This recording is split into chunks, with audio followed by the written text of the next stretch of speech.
One of the ways God delivers you from fear sometimes is not taking the fear away, is bringing you in the midst of the fear. You will stare at the fear for a long time, financial fear, court case, all kinds of trouble, and you sleep and wake up in the midst of that fear until it no longer has the power to hurt you. Have you seen that happen to people?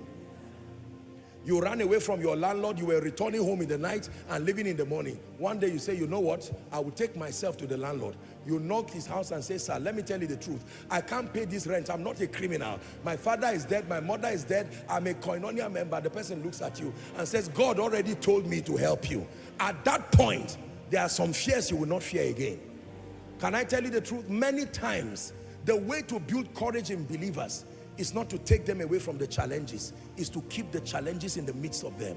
The 3 Hebrew boys came out of the fire, but they had an experience they never would have had if they were avoided from going into the fire.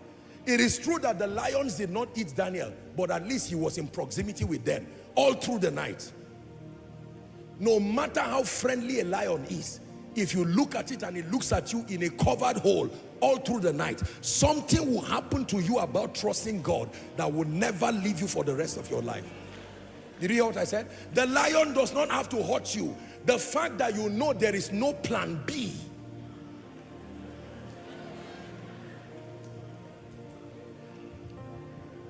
The moment there is plan B, your trust cannot be trusted.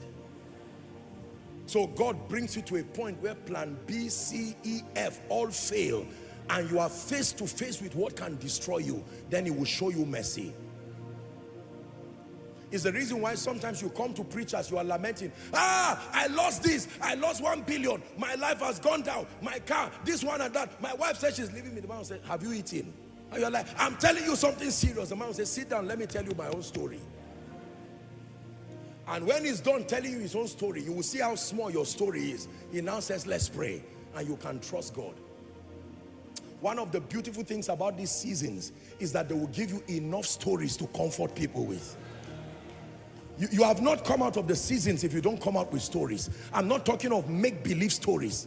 Real stories.